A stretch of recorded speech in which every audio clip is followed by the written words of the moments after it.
Assalamualaikum warahmatullahi wabarakatuh.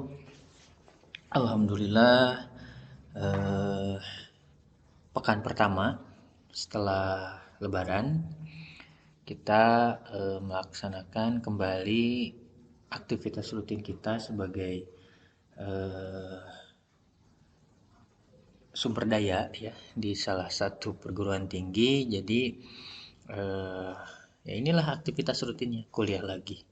Dan akhirnya pada pekan ini karena kesempatannya daring, kalian setidaknya punya kesempatan lah ya, masih mudik, belum yang luar kota mungkin belum ke Garut, jadi masih bisa melaksanakan perkuliahan secara daring di rumahnya masing-masing. Ya, ibaratnya masih libur lah ya. Tapi ada materi lah, ada sampaian materi karena hari ini sudah pertemuan ke-8, insya Allah minggu depan kita UTS ya. Saya akan melaksanakan UTS seperti biasa, karena itu menjadi ukuran sejauh mana kita mempelajari materi, mendalami materi, dan sebagai ukuran juga sejauh mana kalian memahami materi yang sudah disampaikan. Karena disadari atau tidak, bagi saya kepentingan kuliah itu ya untuk diri kalian, bukan untuk saya. Kalau saya ya alhamdulillah dengannya ada perkuliahan, saya bisa mengulang lagi materi. Sehingga saya bisa terus menjaga materi yang pernah saya pelajari untuk saya share kepada kalian. Ya balik lagi ke kalian. Bisa atau tidaknya kalian memahami materi ya bukan keuntungan bagi saya, tapi keuntungan bagi kalian sendiri. Bagaimana nanti kalian ke depan bisa tidak mengamalkan, menciptakan, atau membuat sebuah hal yang bermanfaat untuk kehidupan kalian dari ilmu yang kalian miliki sekarang. Entah itu nanti sifatnya keuntungan buat kalian atau manfaat untuk orang lain. It's okay. Itulah sedikit pembuka untuk hari ini. Oke, sebelumnya taqabbalallahu minna wa minkum. Semoga Allah menerima amal ibadah kita dan amal kalian semua di bulan Ramadan kemarin dan menjadikan kalian pribadi yang lebih baik lagi.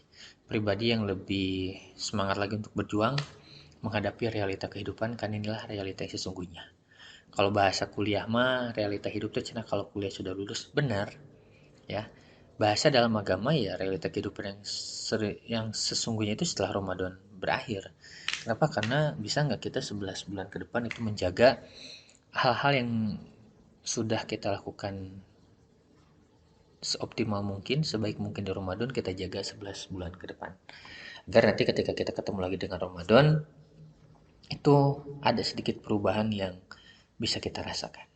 Oke, untuk hari ini kita akan masuk sistem manajemen informasi dalam perspektif Islam. Ini seharusnya sih dibahas awal ya, tapi saya baru dapat ilmunya setelah memasuki pertemuan 8 karena ketika saya kemarin lihat-lihat kok materinya udah materi ke-8 tapi pertemuannya masih pertemuan ke-7 kemarin ya. Ternyata ada salah satu pembahasan memang belum pernah saya bahas di mata kuliah ini, termasuk di angkatan sebelumnya. Ini baru di tahun ini saya bahas tentang sistem informasi dalam perspektif Islam. Oke, untuk mengefisiensikan waktu, karena saya juga yakin kalian masih dalam suasana healing ya. Nah, kalau banyak-banyak nantinya jadi rungsing, stressing dan sebagainya. Kita coba efisiensikan saja pembahasan dari sistem manajemen informasi dalam perspektif Islam ini. Oke, sistem informasi dan perspektif Islam merupakan salah satu pandangan yang memang harus kita pelajari, memang harus kita akui bahwasannya segala kemajuan di bidang keilmuan itu baik konvensional ataupun syariah pasti memiliki sejarahnya masing-masing, termasuk dalam perspektif Islam. Di Islam pun ada yang namanya rantai sistem informasi manajemen. Ya, apa yang kita dapatkan hari ini, cerita kisah sejarah, kitab suci, terus hal-hal wahyu dan sebagainya itu merupakan rangkaian dari informasi. Ya, rangkaian dari informasi yang turun ya, eh, yang terus mengalir sehingga informasi tersebut sampai kepada kita. Ya, dan informasi ini akhirnya kan menjadi kekuatan bagi kita untuk tetap taat, khususnya dalam beribadah eh, kepada Allah Subhanahu wa taala. Termasuk itu adalah proses dari sistem manajemen informasi. Gak mungkin dong kita nerima sholat ya 5 waktu, mana dasarnya, Kita nggak mungkin nggak tahu dasarnya, kita nggak mungkin nggak tahu hadisnya, kita tahu. Bahkan itu nyampe ke kita mungkin dari awalnya dari orang tua dulu kan. Ketika kalian lihat orang tua kalian sedang sholat, ada informasi ke kalian, kok bapak aku lagi ngapain ya? Kok rukuk nonggeng, kok dia apa ya sujudnya bahasa anak kecilnya mamanya tisungkruk lah atau apalah ya. Nah, itu kan ada informasi. Akhirnya nanti dia ngikutin terus dia nanya. Ya, Bapak ngapain tadi? Oh, Bapak sholat. Nah, masuklah informasi ke dia. Oh, Bapak itu sedang melakukan sholat. Sholat itu apa ya? Nah, itu nanti informasinya terus tergali dan sebagainya. Nah, itulah bagian dari sistem manajemen informasi dalam kehidupan, khususnya dalam perspektif Islam. Oke, sistem informasi manajemen ini saya akan ulas kembali ya, biar kalian terus teringat berkaitan dengan tiga rantai di sistem informasi manajemen. Yang pertama ada sistem itu sendiri. Ini sudah kita bahas beberapa kali, ada komponen yang saling berhubungan dan bekerja sama untuk mencapai tujuan. Sistem sendiri terdiri dari input, processing, dan output. Keduanya adalah informasi. Di sini adalah data yang telah diolah menjadi sebuah bentuk yang berarti bagi penerimanya. Jadi, informasi seperti yang sudah saya bahas di pertemuan awal adalah data yang dikumpulkan untuk diolah, kemudian menjadi informasi. Informasi ini nantinya akan membuat sebuah keputusan. Keputusan apa? Keputusan bermanfaat untuk masa kini dan masa yang akan datang. Ketiganya adalah manajemen. Di sini merupakan bagian dari proses perencanaan, pengorganisasian, ada kepemimpinan juga, ada mengendalikan upaya organisasi. Tapi, nah di sini kan ada tambahan ya. Di sini harus menggunakan dasar Al-Quran dan hadis untuk mendapat ridho Allah Subhanahu wa taala dengan mentalitas Rasulullah yang terdiri dari sidik, amanah, patona, dan tabligh. Nah, inilah rangkaian dari sistem informasi manajemen. Jadi nilai syariahnya di mana ya tadi? Kita menggunakan satu landasan dasar itu Al-Quran dan hadis untuk mendapatkan ridho Allah Subhanahu wa taala dengan ditopang oleh sifat Rasulullah yang memiliki mental sidik, amanah, patonah, dan tablik. Nah, ini yang harus memang kita kuasai bersama. Oke, sistem informasi manajemen dan perspektif Islam. Islam hadir dengan memberikan dan menjadikan informasi. Informasi yang kita dapat dari zaman Nabi Adam hingga zaman akhir zaman, Muhammad SAW dikumpulkan menjadi informasi dalam sebuah rangkaian sejarah. Itu kan informasi. Kita mendengar sejarah Nabi Adam, turun dari surga karena dia memakan buah yang dilarang oleh Allah, itu kan berdasarkan informasi yang kita dapat dari Al-Quran. Gak mungkin dong kita menanyakan Al-Quran ini benar atau tidak. Oke, kalau kita menanyakan Al-Quran ini sumbernya dari mana? Oke, Al-Quran diturunkan dari pertama kali turun itu bulan, ya ada beberapa pendapat juga dari hadis turunnya pertama itu di bulan Ramadan. Itu kan informasi yang dapat ke kita. Informasi yang nyampe ke kita. Informasi ini dari mana? Tadi dari data. Datanya mana? Ada Al-Quran, ada hadis. Sistemnya apa? Ini loh sistem sistem kita bikin sejarah tuh. Oh, kita harus ada ilmuwan ini, kita harus ada ini, ada ahli sejarah dan sebagainya, ada ahli hadisnya dan seterusnya.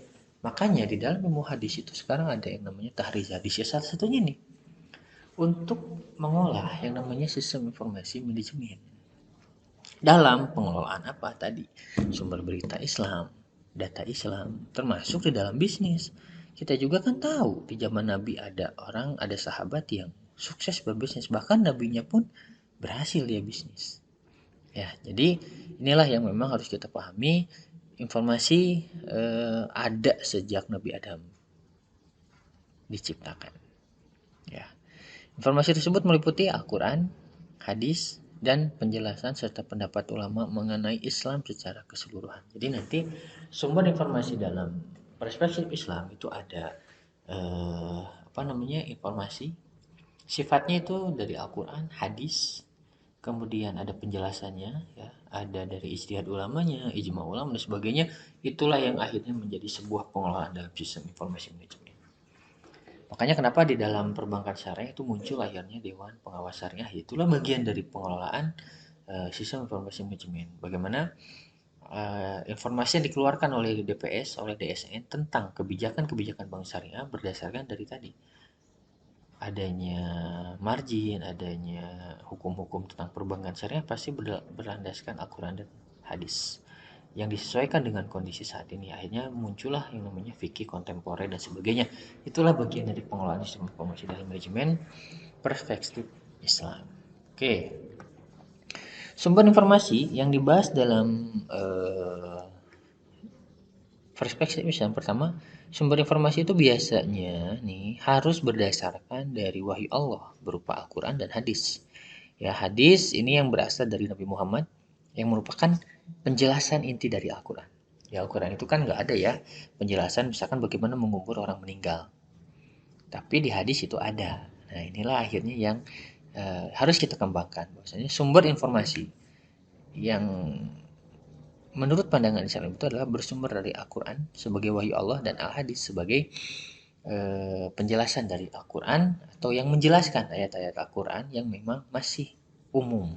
Ya, akhirnya dijelaskan, dirincikan dalam Al-Quran. Sumber dasar informasi yang diyakini benar dan harus dipercaya.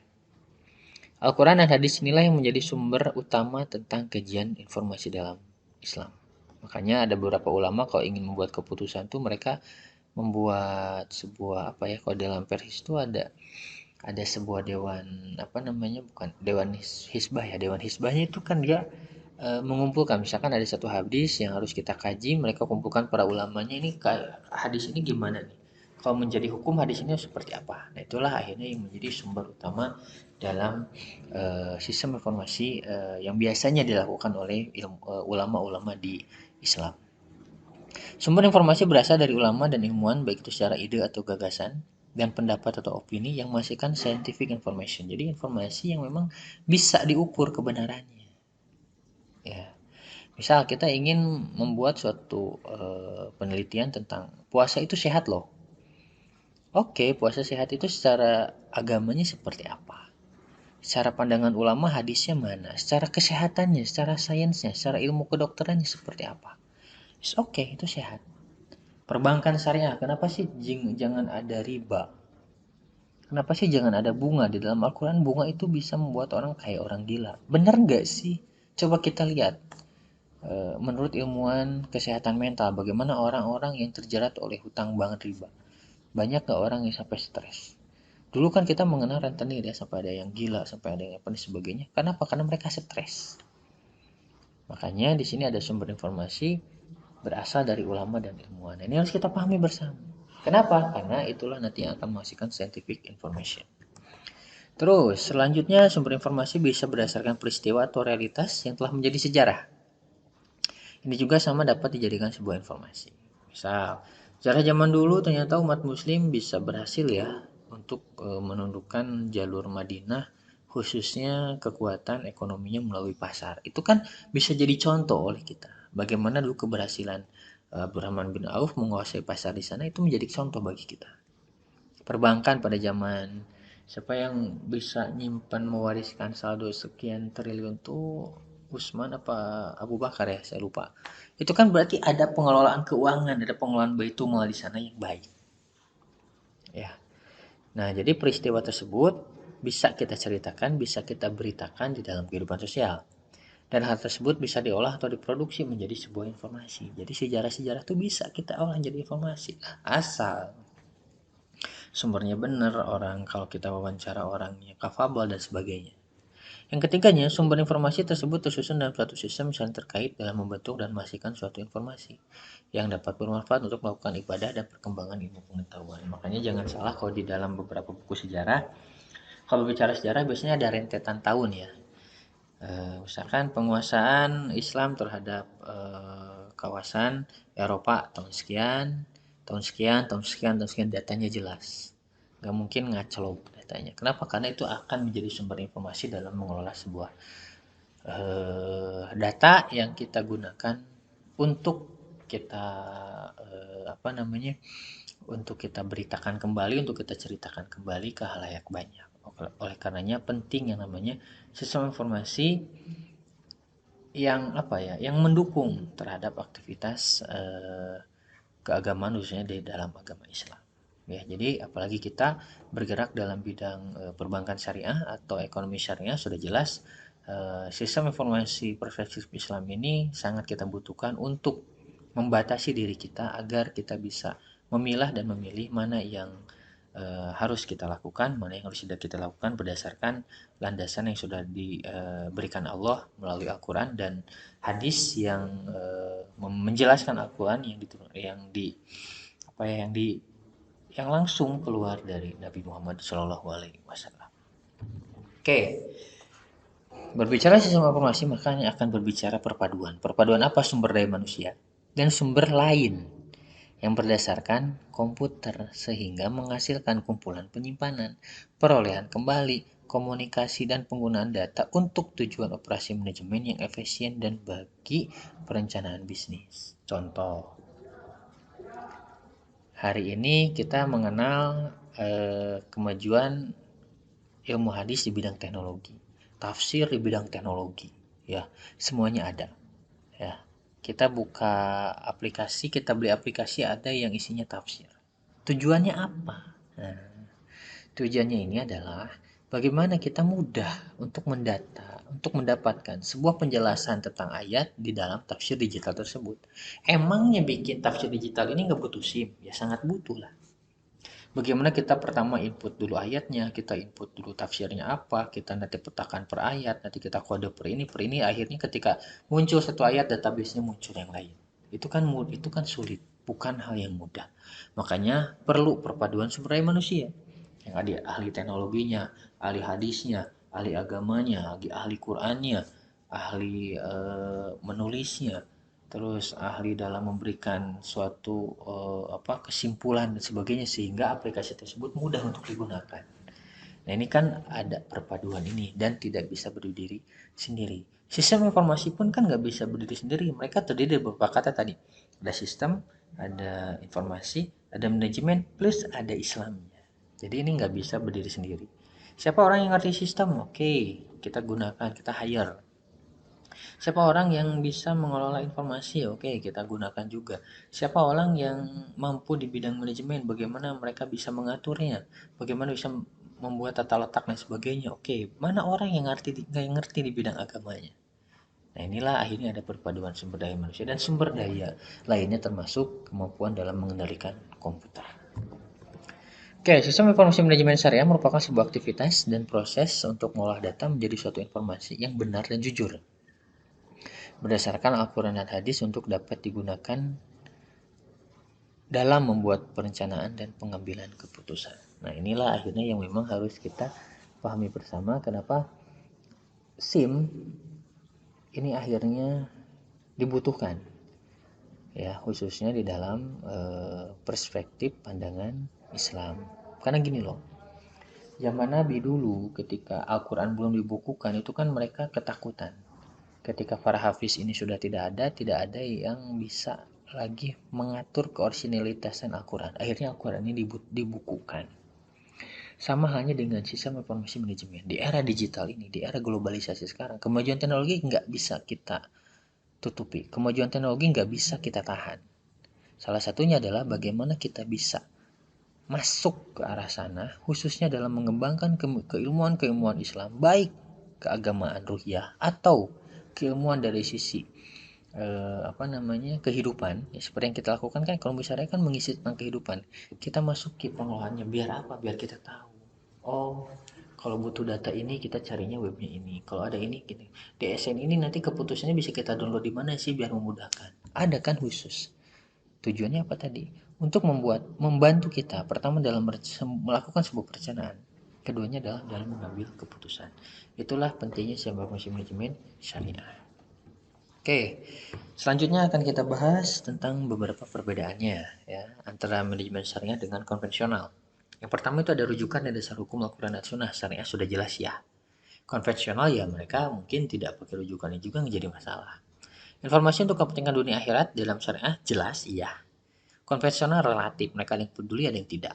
Tapi kita jangan sampai nyebar informasi loh. Bab sholat saja itu kan kita harus benar cari yang memang mana sih yang sesuai dengan Nabi dan tidak. Kenapa? Tujuannya tadi dunia dan akhirat. Jaminan informasi jujur dalam syariah ya. Karena Al-Quran dan hadis tidak mungkin bohong. Bahkan hadis sudah jelas kalau hadisnya batal ya kedudukannya doib nggak bisa kita gunakan kan. Nah, di konvensional ya relatif. Nah, jujurnya ya tergantung orangnya sih. Nah, itu kan di jaminan informasi jujur. Jaminan sumber data yang benar di syariah ya, karena tadi jelas Al-Quran dan hadis. Konvensional relatif tergantung kita pakai data yang mana. Maksud relatif ini bukan benar atau salah ya, tapi ya kadang informasi yang kita gunakan salah. Akhirnya kan nggak gini, data yang kita gunakan itu data yang salah ya menjadi informasi yang salah. Sekalipun informasinya positif. Tapi kalau data yang kita gunakan datanya benar, pasti menjadi informasi yang benar. Informasi untuk kepentingan dan kebaikan bersama, ya ini berkaitan dengan kejujuran syariah, iya harus adil, konvensional relatif.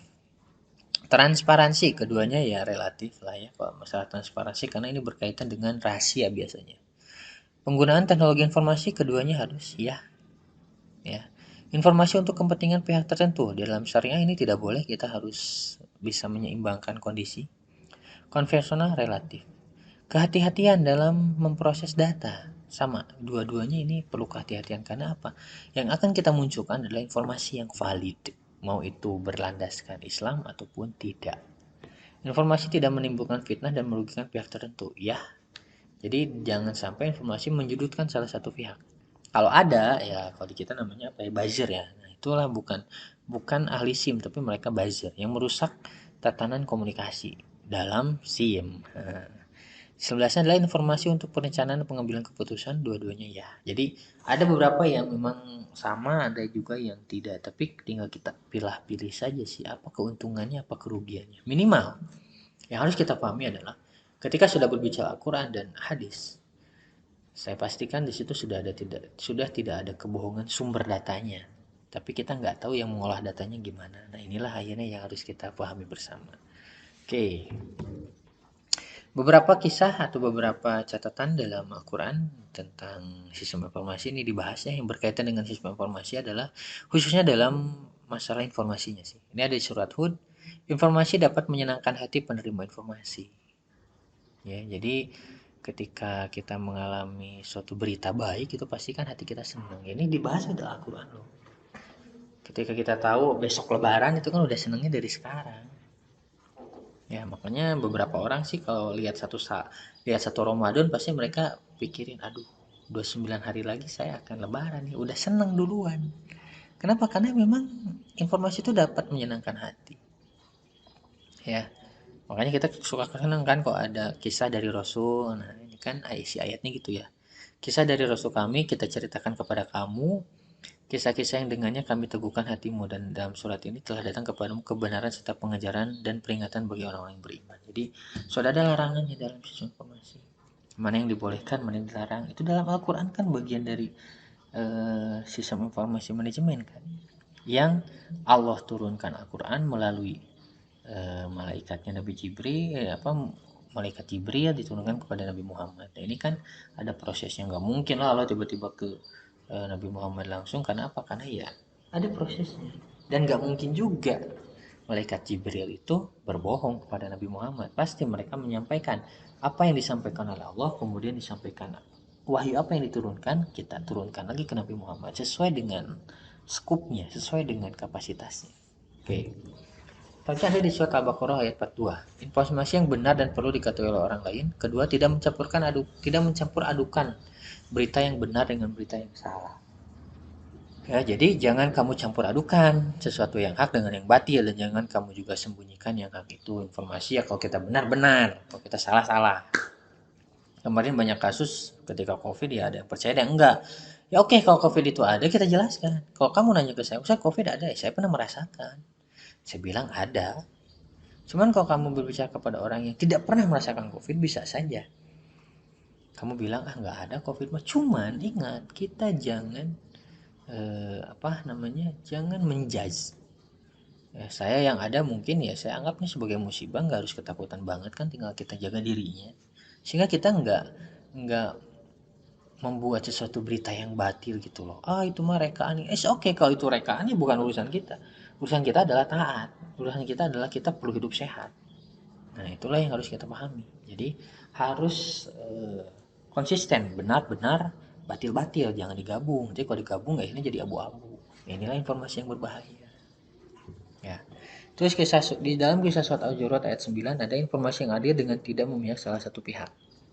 cukup panjang ya artinya, tapi intinya di sini adalah ketika seseorang membuat suatu perjanjian, dan ketika dalam perjanjian itu ada yang melanggar, ya kita harus sesuai dengan kesepakatan bersama. Ya, tapi ketika Allah memerintahkan untuk berdamai, ya kita damai. Ketika sudah damai, kita adil, jangan saling menjelek-jelekan satu sama lain. Di kita kan salah. Kadang kita berantem, kita ribut, ketika sudah damai, anggar ngomongin kene gitu. Ini kan akhirnya jadi masalah juga. Ini jangan sampai kita memihak kepada salah satu pihak. Ya, informasi itu harus netral. Ya, oke.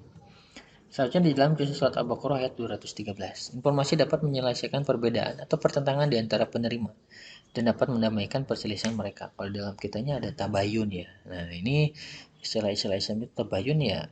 Kenapa? Karena meskipun umat Muhammad ini satu, tapi pasti ada yang namanya perselisihan.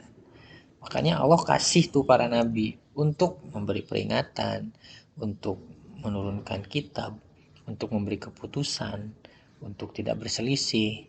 Tapi tetap ketika datang kepada mereka kenyataan-kenyataan nyata, informasi yang nyata, terkadang mereka ada yang percaya, ada yang enggak. Sama halnya dengan kita. Kuliah ya hari ini daring, ada yang hari, ada yang semangat. Sama lah. Tapi jangan sampai berselisih, nu semangat, ya kita ajaklah teman-teman yang kurang semangat, yang kurang semangat jangan mengaruhan nangis satu kayak deui baiklah dari ieu isu page toge jadi. Nah, itu kan akhirnya menimbulkan perselisihan. Nah, ini dampak dari sebuah informasi yang sudah keluar. Nah, dalam Islam, dalam Al-Quran sudah dijelaskan. Harusnya sih bisa mendamaikan, ya. Jadi tidak ada perselisihan. Ya, jadi informasi itu harus jelas ukurannya. Kenapa? Karena di dalam diri manusia ada rasa dengki. Nah, ini Allah memberikan petunjuk bagi orang-orang yang tidak memperselisihkan hal tersebut. Terus selanjutnya di dalam surat Al-Maidah ayat 48 dan 83 ini informasi yang tidak hanya mengikuti kepuasan subjektif, maksudnya kepuasan diri. Jadi jangan sampai kalian memberikan informasi yang baik-baik kalau ada dosen, kalau ada atasan, kalau ada siapa gitu, baru kalian itu berpura-pura menjadi orang baik. Di luar itu kalian nggak menjadi sesuatu yang akhirnya kan kalian subjektivitas karena seseorang. Nah, inilah akhirnya yang tidak netral dalam memberikan informasi. Ya kalau informasinya kita sampaikan, cuman mungkin nanti caranya lupa saat si bapak itu mah kalau kalau dapat informasi buruk tuh sok naik darah, temperamennya suka tinggi. Oke, kita nggak rubah informasinya, tapi kita rubah cara menyampaikannya. Pak, maaf, penjualan bulan kemarin kayaknya sedikit terkendala nih. Karena kita pun menghadapi beberapa kendala dan penjualan kita tidak seoptimal bulan sebelumnya. Jangan keluarkan kata-kata negatifnya. Pak, pendapatan kita menurun, itu udah negatif. Karena ini yang ditangkap nih ya bahasa negatif. Makanya informasi harus bisa mendorong munculnya semangat berkompetisi dan berbuat kebaikan. Kita kurang optimal nih Pak, tapi kita yakin Pak bulan depan kita bisa kembali optimal. Ada kompetisinya. Dan di situ nanti akan muncul sabikun bil khairit, kekuatan untuk berbuat baik. Serta dapat menyentuh rasa penerima informasi sehingga mereka memiliki ketetapan hati tentang kebenaran yang terimanya. Jadi kalau kitanya positif ya tadi ya sekalipun ada penurunan tapi kitanya positif. Insya Allah orang yang ada di sekitar kita bisa menerima. Nah inilah yang dijelaskan dalam Al-Quran. Oke, kekuatan sistem informasi manajemen dalam Islam. Perspektif Islam terdapat sumber informasi selalu digunakan atau dimanfaatkan oleh manusia. Orang pasti butuh yang namanya dasar agama, khususnya dalam Islam ya. Perspektifnya pasti dibutuhkan oleh orang yang beragama. Sekarang aja kadang kita jajan, aduh halal nggak ya? Nah, itu kan sudah ada informasi yang masuk ke kita. Nah, sumber informasi tersebut terdiri dari wahyu Allah, Al-Quran, tadi hadis ya, berasal dari Muhammad dan penjelasan Al-Quran. Sistem informasi manajemen adalah proses pengolahan data menjadi suatu informasi yang benar dan jujur berdasarkan Al-Quran dan hadis dan dapat digunakan untuk membuat perencanaan dan pengambilan keputusan. Perbedaan sistem informasi manajemen berdasarkan syariah dengan konvensional berdasarkan rujukan dan dasar dalam mencari sumber informasi yaitu Al-Quran dan Sunnah. Mungkin secara realitanya, secara lingkungannya sama, cuma di kita diperkuat lagi dengan sumber lain, apa itu Al-Quran dan Sunnah. Sistem informasi manajemen atau konvensional mencari rujukan para ahli dan pakar di bidangnya yang semuanya berdasarkan akal dan pikiran mereka. Jadi sama ya, kalau tadi ada kekuatan wahyunya. Kalau di konvensional mereka mengandalkan kekuatan dari para ilmuwan yang mengandalkan pikiran mereka saja. Tapi dalam sistem informasi manajemen syariah ya kita dikombinasikan. Kita menggunakan orang yang ahli sains juga sama, plus kita dikombinasikan dengan salah satu unsur utama di dalam pengolahan informasi adalah melibatkan Al-Quran dan hadis. Al-Quran menggambarkan bahwa peranan informasi yang hak atau benar memiliki karakteristik informasi yang dapat menenangkan hati penerima informasi. Ya kalau kita dapat informasi yang baik kan tadi ya hati kita tenang. Informasi yang benar dan perlu diketahui oleh orang lain, tidak mencampur adukan berita yang benar dengan berita yang batil. Salah satu dari ayat yang sudah dijelaskan tadi. Ini menjadi kekuatan. Informasi yang adil tidak memihak kepada salah satu pihak. Jangan sampai kita negatif thinking terus bawaan nantinya. Nah, kenapa? Karena ini ada keberpihakan.